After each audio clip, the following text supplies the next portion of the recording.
little bit frightening. True. True. I mean, well, he did just lose the last game, so who knows? Maybe it's a different time. As we move into this, oh my God! Deca with the smackdown. And Illusion banned away as well. You love having no horse in this race, don't you? He's just not impressed at all. Hey, we've got 2 horses. He's smiling, so what? Yeah. I don't care. Look, you'll see it tomorrow. That's where I'm going to cry, all right?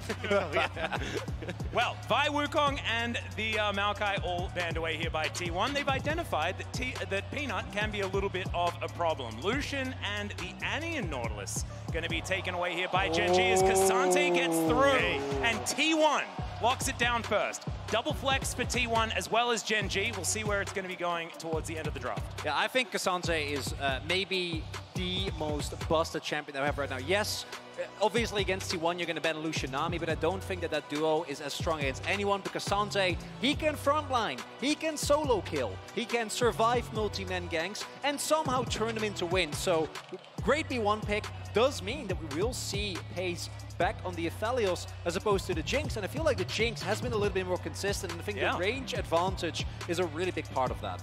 Yeah, especially if you're not able to get as many as the beefcakes in front of you, and I mean, K'Sante already off to a good start, so it does feel like you're just going to end up trading this across, but bit of a change up here. Have to see if it is going to be the early game junglers that are coming through for Peanut to see if they can have a bit more of that early game control. Oh, the Peanut Poppy to come out here, of course. Peanut has in the past played a fantastic Poppy, hasn't been playing it very much recently, as he was alluding to the fact that T1 likely to pick up an AP jungler. But GUMAYUSI right now looking at the Xayah for that bottom side of the map. It looks like a movement away from the Jinx is happening here as the Xayah will be locked in. I got to call back. I got to call back to the 5th game against KT Rolster that T1 played. Yeah. Because that was a 5th game that they were able to win, and it was off of the back of this duo in the bot lane. GUMAYUSI and KERIA in a late game team fight. I think we've seen like 3 times already this tournament because that was such a pivotal moment. Get that combo again, but what you give up for it, Ahri and Poppy for Peanut and Chovy, I don't know if that's worth it. That's a lot of comfort. That is a lot of comfort. As now, in the second round of bans, we'll see what GenG going to take away first here. Clock ticking, and it will be the Lissandra to deny that answer to the Ahri that did work out so very well in the last game. Thresh taken off the board as well. Blitzcrank could leave also, like we saw in the previous game. I'm wondering if we'll just get the Lulu ban coming through, though. Yeah. Just making sure that you can't have any sort of comfort there. It's even just a good matchup into their Khan. He goes in, you polymorph and make it all good. Sorry, that art is incredible. But yeah, I think the big one is just going to be a case of making sure the Pace doesn't have that comfort, because as everyone has pointed out, a huge amount of this has been a case of these AD carries have been performing. How well can we try and stop that from occurring? Well, now let's see what GenG is going to prioritize. Could lock in a top laner, but that is dangerous because you do give counter pick over to T1. Could just be a support here to leave that one up and available as Delight. Thinking about the cow, and there it is. We had a cowbell before. I think we're going to need to bring that one out yet again. So Delight picking up something new for this series. See how it is going to work out. Fair bit of teamfight prowess there and compare with the Poppy very well. I'm curious what the plan is here then for Doran, because it definitely feels like you are alleviating the fact that Doran has to go for an engage tool here, because realistically you don't have the strongest engage right now apart from the Alistair, so maybe we get something cute coming out from Doran. And holding onto the flex, here is T1. Now Rumble can go mid or top lane, and GenG will still not really know where things are going. Of course, one of them going to have to be picked into the Ahri, and maybe the K'Sante would do better there, but we'll see where they're going to go otherwise. That is a Gragas. So who's jungling, gentlemen? We actually don't know. Like, this could be a throwback to the Rumble jungle. It's not like he was nearly as strong as he was a couple of MSIs ago, but that is a possibility. It could be obviously just mid Gragas, which we've seen Faker bring back this year. But I don't think we can say for certainty, which makes it really hard for GenG. Yeah, I think it is a lot of the flexibility that they're trying to keep, but I also think it's a big takeaway, because Doran probably would have liked to provide that front line there, have the Gragas to try and at least do something in these matchups, but now taking that away, we will see Doran go back to another late game scaling carry, but definitely something that hasn't been as strong. So good thing that Delight does have this Alistair, because he's going to be so crucial for setting up these fights for GenG. Still swapping, still swapping, still swapping. We'll see where it does land. It looks like it's going to be the Rumble on the top side, ONER in the jungle there on the Gragas, and Faker's K'Sante in that mid lane. We kind of expected the K'Sante to be used mid. We'll see how Chovy is going to be able to deal with it. Faker with... Okay, never mind. Okay, so it will be the Rumble in the jungle. I hope that he picks the skin. He needs the Rumble in the jungle skin in order to play jungle. He does more damage to jungle camps with the Rumble in the jungle skin. That's not actually true, but I like to think that it is. And I want to highlight as well that obviously you want to wait till the last possible second to give the least amount of time for GenG to plan for this. When it comes to these drafts, T1's draft to me is a bit of a question mark if they can execute on it, but I think the power of Rakan, Gragas, and Cassante with 2 high damage carries is insane. And Doran on Gwen didn't look that good in game number 1. Now, GenG have looked completely different in the other games, but is that enough? We'll have to find out as we hop onto the Rift here for game number 5, our first of MSI 2023. And it's between GenG and T1, the rematch of the LCK Spring 2023 Grand Final. Oh man, see who's going to be able to stay alive in this upper bracket and who is going to fall to the lower, because after like a series like this, it's so much worse for the mental to then go into the lower bracket. You're so much more susceptible if a series goes this long and then you barely don't manage to pick up the win. And guys, last time we saw the Rumble in the jungle, it was Canyon in 2021 in the final of MSI. And it was a loss. Yeah, I remember that one. Oh. Remember the you remember who it was against, Dagda? I think it was an LPL team. Yeah, can you maybe say their name? Yeah, there was an LPL team that won a lot of MSIs, wasn't it? Yeah, was it RNG? Yeah. RNG, yeah. RNG, yeah. I think it's Golden.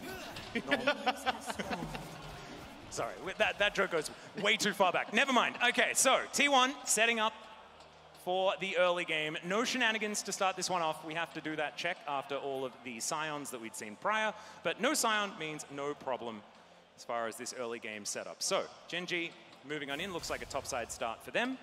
Just standing away from this ward for now, as Chovy will be able to get that one cleared.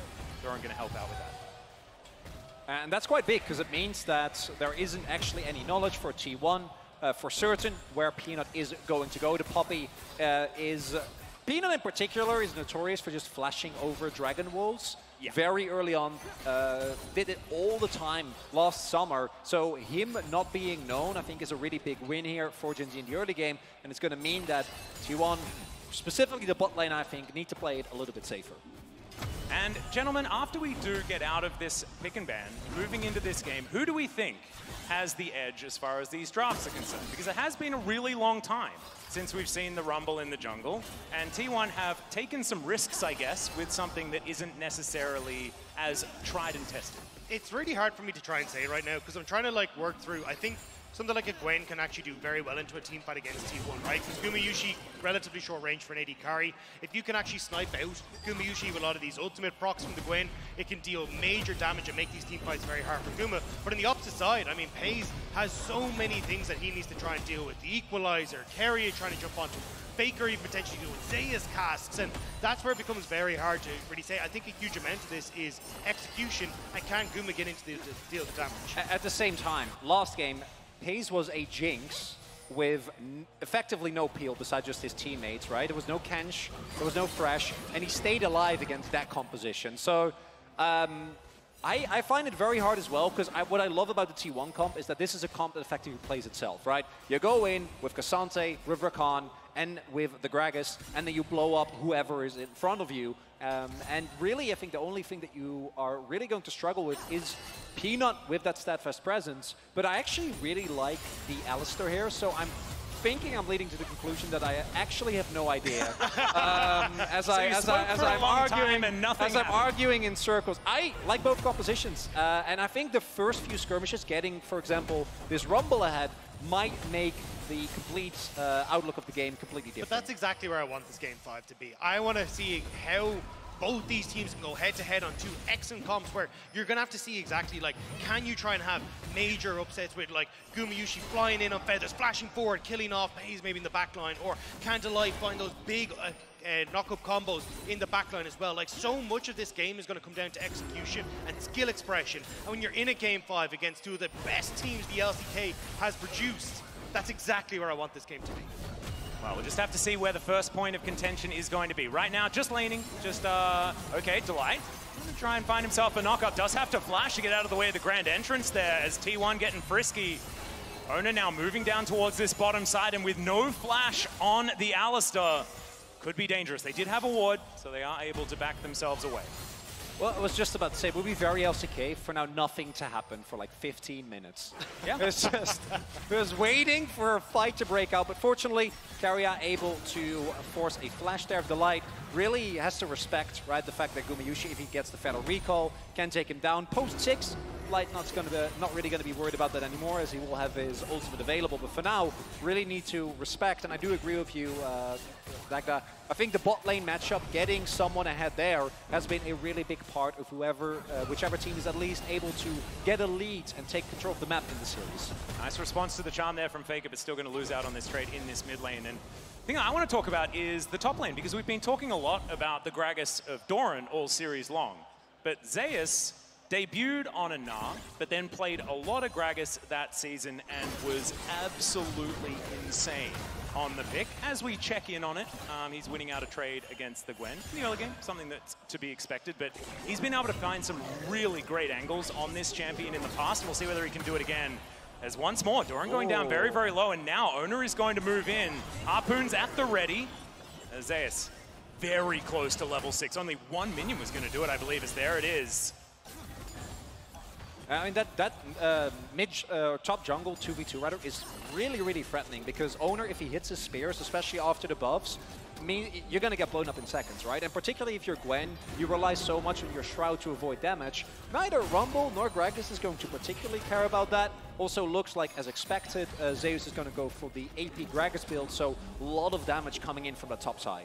Especially since you are so AP focused, like the 24% magic resist that can come through at level 1 if you hit both spears is absolutely absurd. But nothing going to happen here, as both teams are back away. Faker will spot out Peanut, but he's just going to make sure that he can secure the crab here for ONER. Chovy in the vicinity, but I really don't think GenG can do much here. Yep, Faker just going to move on over and protect his ward. Does so quite nicely. Charm is going to connect, but the Aftershock working out nicely there from Faker. And still going to go down low, but he's Cassante. Just doesn't really care about that whatsoever. Gets to work on these minions. The slower paced early game, though, is going to help out Pace quite a bit. He has the Cull already picked up, like your kind of Felios. Like, if you aren't worried about dragons going across early or having to fight maybe for early Rift Herald and stuff, you're going to be in a bit of a better spot, especially as level 6 starts to crest. That's where Design Rakan get so much of that early game presence. So at the moment, if things are not working out, GenG are pretty happy to just coast on through this. On the flip side, I think T1 also, like, looking at the equalizer, right, the Feather Storm and the quickness, a lot of these can be layered to make sure that you win any team fight. And then it comes back again, like, if you are able to lock someone in a Charm, Alistair, Poppy combo, take him down, can win the fight from there. Same can be said for T1. The amount of hard engagement they have and ability to punish small individual mistakes is really big. This time around, though, no ability for GenG to contest. And that's why I like that T1 are trying to set these dragons up, starting to imagine move up towards this Rift Herald as well. They're the ones that just want to make sure that they can actually keep the pace of this game up, play off the 2 item spike that they're going to hit with, like the Rumble and also GUMAYUSI as well, and just make things very uncomfortable for GenG in the mid game. GenG have to try and find ways to slow down the pace of the game, but ONER's doing a pretty good job at the moment of just leaning to different parts of the map and making it uncomfortable for GenG. Okay, he's going to have to stop that back there as the Gravitum is going to stun up GUMAYUSI for the moment. Not too much action as this game goes on. T1 picking up about a 200 gold lead, guys. Something riveting. That I didn't need to mention at all, because it means not a whole lot at this stage of the game, because being risk-averse in a game number 5 is something you'd expect, but Pace going to get knocked up. There is a very offensive Featherstorm as now ONER comes in. Pace is walking it out to Light. Not going to be so lucky. Steak on the menu here, and it's going to be barbecued by the Rumble. So I said T1 needed to go for the Rift Herald, but instead they're like, no, screw it. We're going to give that over to GenG, use the fact your jungler's winning resource there to go for the dive on the bot side and answer for their turrets immediately, with Guma being able to pick up 1 plus the kill. Really big here. ONER also, he hadn't backed at that point. Like, I don't know how much his gold is sitting on, but he is more than 2 M-tomes worth, particularly after the kills. There we get our answer, almost 1900 gold. Play still works out as they know where Peanut is. And for GenG, at least pace doesn't go down. You know, all right, we're going real aggressive here as they get the knock up. Bouncy Castle in position, and ONER going to be tidied up by Peanut. Answering back 1-1 now is the kill score. Amazing stuff there. You can see the double flash committed. Won't more than likely come back to bite them just because there's no real objectives that are up for the moment. But I was curious to see if you would actually see Peanut just immediately move down to the spot side and trying to get some of that goal back into Pays. But going to move back in towards his own jungle. KERIA now making his way down towards the bot side as well to make sure Guma isn't under any threat from the jungler. And it's just one quick kick, or one quick kill for GenG. Want to highlight as well that with how this early game is going, the team able to get a huge lead. I also think that how GenG is going to use this Rift Herald is going to be really important, because if they can use that after maybe a kill, get a bunch of plates, with the right weapon setup with Aphelios, you are even able to just take down a turret right from the get-go, right? Although Guma's ultimate is about a quarter of the way done, so once that's available, probably not going to have that opportunity anymore. Yeah, and that's the thing. That's why I was curious to see if they just immediately went to the bot side, because yes, you've now got the red-white guns, which is perfect for taking it, but KERIA is spot on ward as he moves in, but the fact you will have the ultimate for Guma means he can't really do too much. And all right, well, that is a heroic charge. Faker in a bit of trouble here, but does manage to mitigate some of that CC. Goes all out onto Peanut, now just trying to fight the Poppy. Chovy, though, is going to make his way through. Faker's still alive for the moment. And he'll survive! That was sick from Faker. I had no idea he was going to be able to get out of that one. Still might not have charm, just goes wide. Yeah, Chovy getting caught there, but not stepping too far forward. No opportunity for ONER. Really well done by Faker, because we talked about the mid-jungle 2v2. Snowballing that has been such a big part of whichever team gets to take control of the series. This time around, not going to work out for GenG. Well, Doran being kept at bay here by ZEUS in the top side of the map, but man, Faker, the fact that he's been this good for this long still blows my mind. And I've seen a fair bit of him. It's just ridiculous. Give him a Cassante as well, whose buttons do a whole lot of work. But still, Shelly going to pop down here on this top side of the map. And Doran going to be given some money. Actually really like this idea from GenG. Yeah, this is what I was kind of talking about earlier, is like, when you have these short-range AD carries, a Shroud and that Gwen can be such a nuisance for them. So it feels like GenG at the moment are going, look, Pays is going to be fine, he's going to scale into infinity, he'll be all right. Let's see if we can get Doran rolling, get this early Rift Maker. He now becomes a massive threat into ZEUS in the side lane. Plus, when we get to these team fights, if he can land these ultimate procs through the T1 team, he can do so much damage to GUMAYUSI. Delight getting over that wall, but spots himself a control ward, so not going to find any joy there. And Faker now takes a bit of damage in the mid lane, but isn't too worried about it because he's Cassante, he's brute tank. Doing a highlight, GenG have not really prioritized early dragons. This time around, I wouldn't really mind it, because with Chemtech and Ocean already, or rather Cloud already on the table, odds are that you're going to get an extremely high value soul, and starting off that chain early would be quite nice, as Doran was waiting for ZEUS, but even though ZEUS, I don't know if he knew, he was definitely ready. Trade not going Doran's way. Yeah, the AP Gragas actually having a pretty good time here in this lane so far. Oh, yeah. So as the dust is settling, the reverse it's extremely even. We have another plate going down here. KERIA going to lock that one up. Says thanks for the extra bit of cash. As Faker's going to have his back stopped, and now Doran in a little bit of trouble here. ZEUS continuing to go aggressive. Still, he's Gwen. Does have his leeching there and things like that. Should be all right. Looking for a back timer. If that's game one, they're both throwing their ultimates, and they're going for the all-in. Like we're throwing everything, but now both of them have teleport available. I wouldn't be surprised if we're going to see some pretty heavy aggression towards this dragon here. I think that's the big one, is having those up and available for the dragon fight is going to be so crucial. Faker trying to make sure you can get this wave pushed in. Will trade some of his health bar forward. Chovy not quite able to get the Everfrost, but you will see in River already GUMAYUSI and KERIA taking position. ONER going to be coming across in a second. And if T1 can control vision here, you're setting up for KERIA with the big ult onto ONER. That's where you can find success here for T1. Without Peanut there, though, it looks like GenG is like, hey, we don't really need to go for this. Still on the top side of the map, looking for a back right now. And looks like they don't want to take the risk of trying to fight for the Drake early here.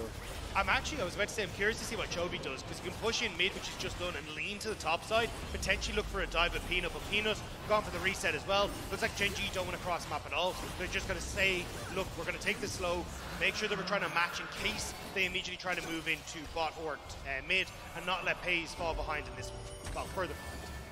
Ocean Soul is going to happen, so Mal, we get one of yours. Nice. So triple Dagda, an Orcs, and a Chronicler.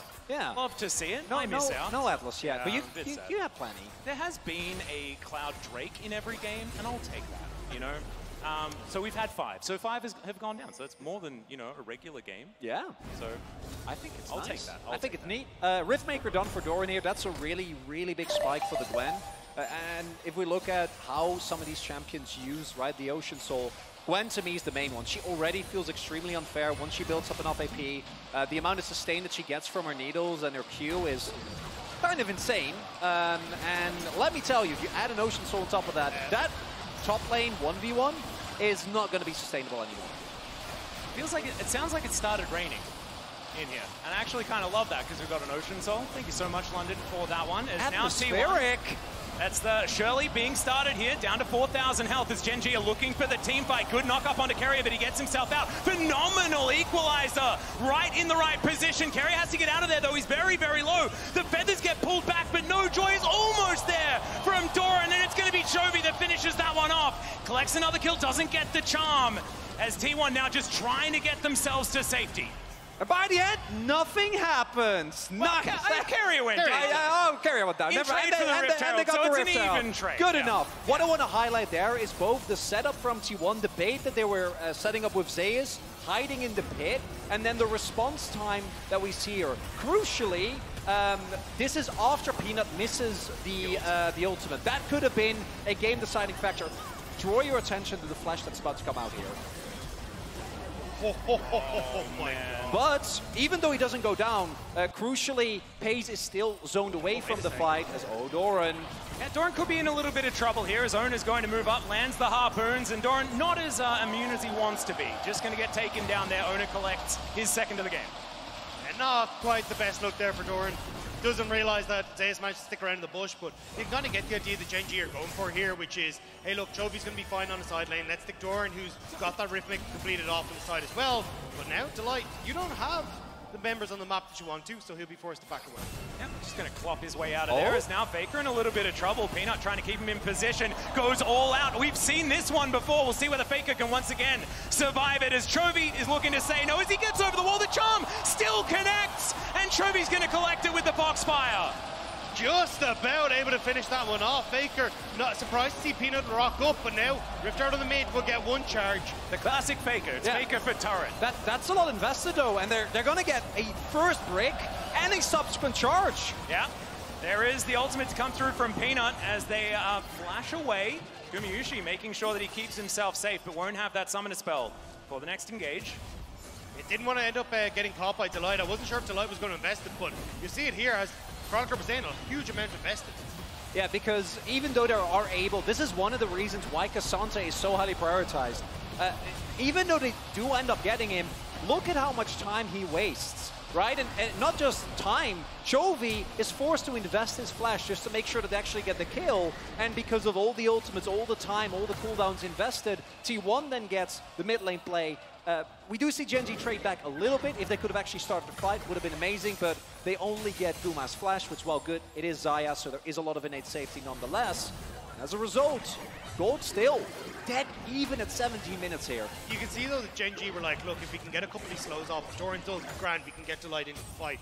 But the fact that you want to hold on to this flash is so crucial, especially when you're looking at the Dragon that's up in 55 seconds. That's what GenG are trying to play for here, and that's why you can see Doran now in the spot side, trying to establish vision with Delight. Peanuts on the way. They want to make sure that they're in a position to get good flanks off for guys like this Alistair, so they can actually try and contest GUMAYUSI in the fights.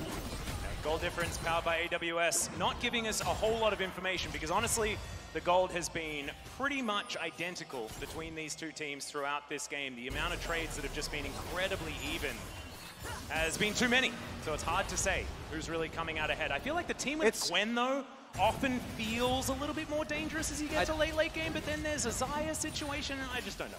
Yeah, it's really tough. It's also, I think, the first game that is truly close. Because even though some of the games that we've had in this series felt close, it was one team had a decent position, but despite being a couple of K gold behind, not so much this time around. A lot of vision that is inaccessible due to this Ocean Rift. So is GenG actually going to walk in? Because T1, full control of the area right now. Yep, early to mid game has been T1 3 games and GenG 1 game, and in this game, it's neither team that has that control.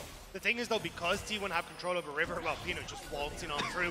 Doran wasn't able to defend that bot lane turret, so now you can kind of see Doran doesn't have control, so GenG now trying to bring it back, but that at least pays isolated. You got to take a step back and make sure the AD carry's coming with you. You got to be really careful. You can't fight in these corridors. If you get comboed with feathers and an equalizer, it's unplayable, and it looks like GenG have been slowed down too much, unable to make their way over to the Dragon. Yep, not going to be able to get in there. Too much control, and T1 will get themselves Soul Point. So Ocean Soul, in 5 minutes' time, is going to be the fight that they're looking for. Speaking of fights, Chovy looking for an opportunity. They managed to get the Featherstorm, actually a big cooldown, but with the fact that they just took the Dragon, it's likely that they're going to be able to wait out that cooldown. Yeah, I mean, look, yes, our Baron's up in 12 seconds time. Oh yeah, that means that there is a Baron fight within the next 3 minutes, right? Yeah. Well, true. But you still have Flash that's about to come up for GUMAYUSI, so he'll be all right.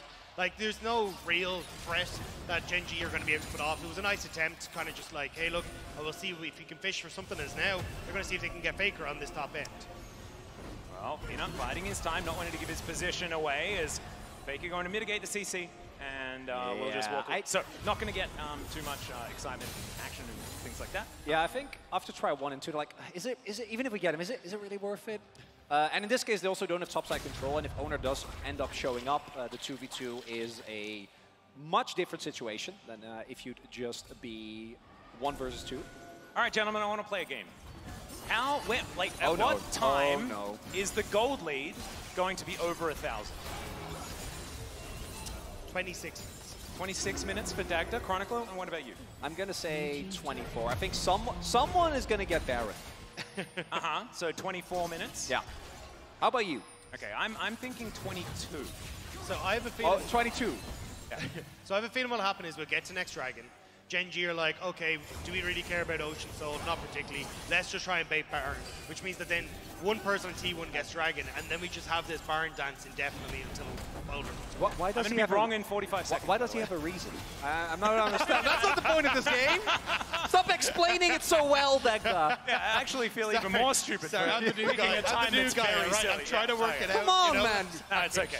We'll have another game coming up. If this is still going to move relatively slowly, there'll be plenty more games. Totally fine. Hang on, 30 seconds away from being wrong. As Peanut. Keep that counter going. Yeah, got to make sure we stay on top of it. KERIA gets back to base just fine. And okay, so what are we at? About 500. Yeah, it's not naturally gonna. It's not just gonna happen. No, I got There's something 12 needs seconds. to go. 12 seconds. Chovy, can you get a kill in 12 seconds? Well, not if you miss all your abilities. Okay, there we go. And is going to move back and pick up the minion wave as GenG just getting control around the Baron Pit. Understandable into T1. Against other teams at around 20 minutes into the game, maybe you wouldn't necessarily need to invest this much vision around this area, but against T1, you definitely have to. So I want to highlight, as we see, ONER, thank you for that, very important. ONER actually going for death cap second here, so like really trying to max out the AP that he gets and just toast his opponents in the shortest amounts of time. Quickly, it's also done for GUMAYUSI. Did go for Kraken, which we've seen more and more. Does mean that some of the maneuverability in a fight and the really big feather combos are a lot harder to hit.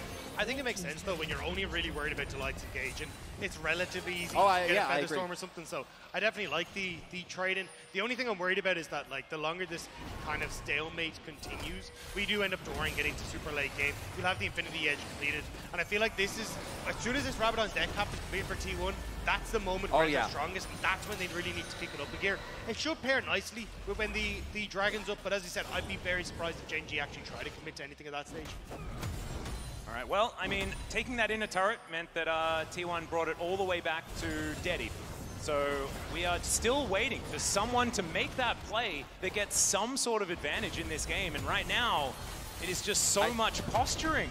I kind of, it works on so many levels. It works in the context of this series, right? Yeah. Because it has been brought to a 5th game. Also happens, in spite of how much more proactively LCK has gotten, sometimes we fall back into some old habits, like 5 kills in a 23.5-minute game. Surely but not GenG, though. When it breaks out, when the action starts, I don't think we're going to get any rest. So I think we should collectively enjoy the moment of peace and tranquility. He says to the guy who's with the LPL. Peace and tranquility. So much of that over there. Just shaking in the corner like, what's happening? Look, I'm a changed man. I'm now LEC, you know? Yeah, no, exactly, exactly. But that was quite recent. My LPL is kind of worn off now after about 6 years. Took a while. How long did it take? I was going to say, like, how long did it take? Yeah, 3 years. To stop just expecting a massive team fight at every moment. Speaking of which, we do have a dragon coming up. This is, of course, Ocean Soul for T1 if they can lock that one down. GenG desperate to deny that one. Look as well, all cooldowns are up. Flashes across the board. You don't say. Ghost available. As T1 looking for the trade. We're just going to trade it. GenG, of course, denying Soul, fantastic. But getting one Ocean Drake, not going to mean that much. This is the power of Soul Point.